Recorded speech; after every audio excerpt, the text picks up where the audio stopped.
Hello, everyone, and thank you for tuning in. Today, we're going to be looking at TEzos and its valuations against Bitcoin.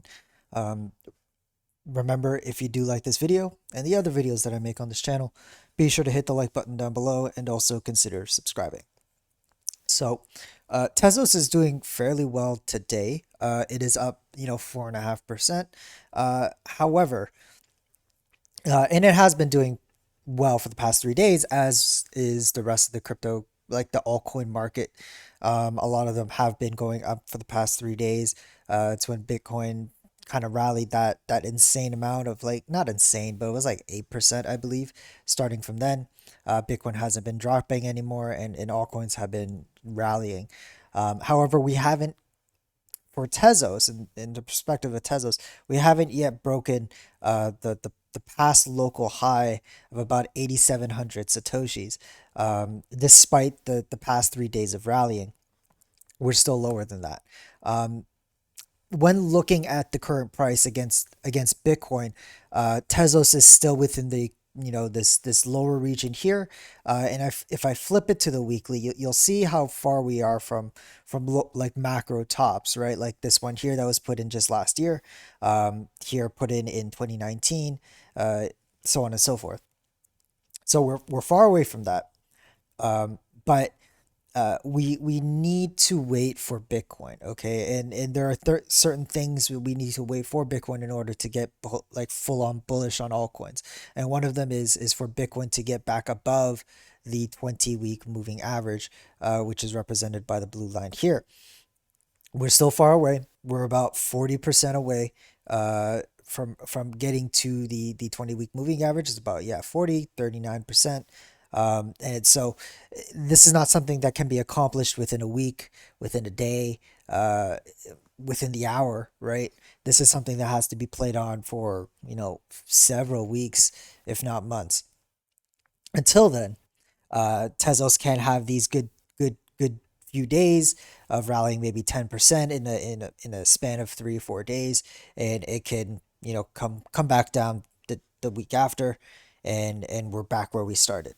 And you can kind of see that's been happening for the past several weeks, ever since June 14th, I would say we've been in this general area below the 20-week moving average of Tezos. And so because of that, um, it's really just a neutral territory. Yes, we have been moving up, but we haven't gone back to the local highs. And even with that, uh, we still have we're in the same places that we were several weeks ago, right? We're not in the local highs within the week of, say, like May 3rd, where we wicked up to 15,000 Satoshis. We're back. We're currently at 8,100 Satoshis, so still far away. What are we waiting for in regards to Tezos's chart?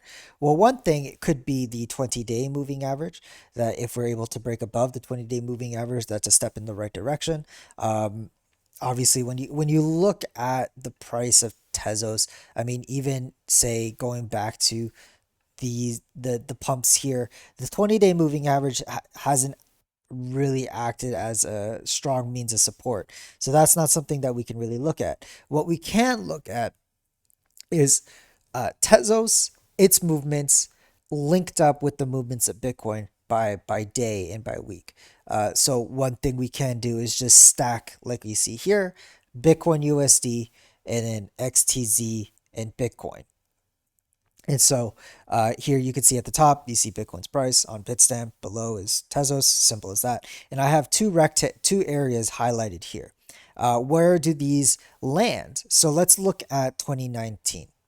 So in 2019, in a span of one about span of 4 weeks, Tezos rallied 129%, and or sorry, 170%. And what was Bitcoin doing? Well, Bitcoin was just kind of moving slowly up, right? It was week after week of 2%, 1%, 0.11%, and 3.18%. Nothing really new, but it was it was below the 20-week moving average at that point, and it was crossing above the 20-week moving average for that, and it was during that time when Tezos rallied and then subsequently dropped down, because we see then the surge in Bitcoin's price moving up to $14,000 during that period. Moving onwards on the second portion, we see Bitcoin below the 20-week moving average again, right? Below the 20-week moving average. But we still see this kind of move from Tezos of a two-part move. First part rallied 190%. And then the second move, which started around the week of January 13th and ended on February 17th, started when Bitcoin was coming back above the 20-week moving average. And remember, the 20-week moving average is this blue line here. And that's when we saw Tezos rally another 167%. So, what can we take away from this? Tezos. Tezos kind of front runs the move from Bitcoin, right? The anticipation of a move from Bitcoin is what we can say. Um, we see in both times Bitcoin was about to cross the 20-week moving average, and when people see Bitcoin crossing the 20-week moving average, they flip bullish, and then altcoins might start to rally. Certain altcoins might start to rally. Other altcoins will have to wait until Bitcoin sustainably stays above the 20-week moving average. One of them like that is Ethereum. But with Tezos, it seems that it front runs it. With that said, it Bitcoin does not have to rally. A surge needs to happen at that time, as we can see in 2019, 2020.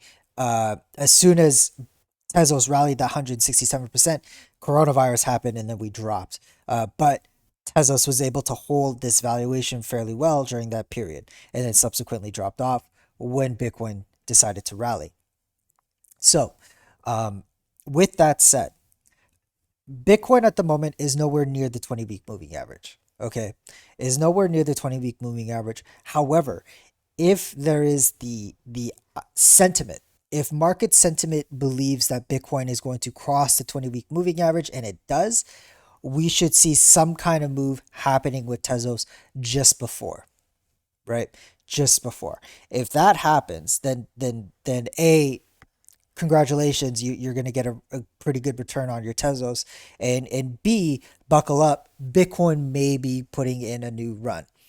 So that's essentially what I'm waiting for. At the moment right now, with Tezos up 4.5% is great. Up maybe 10% for the week is great, but it is not the move that I'm waiting for. The move that I'm waiting for is that Bitcoin gets back in business, gets back to the 20-week moving average, and then we could start talking about rallies from Tezos on the magnitude that we've seen before, where we see it jump, 194%, 167, or collectively, if you add these two moves together, 368%. So that's essentially what I'm waiting for. Until then, Tezos is going to be staked or baked. I think it's what it's called, it's baking in Tezos terms. Earning rewards and just waiting for the move. Until that time, no moves for me, no trades for me for Tezos. I have the position that I want, and I'm just contently waiting. Um, anyway, that's all for today, you guys. Thank you so much for watching. Take care. Bye bye.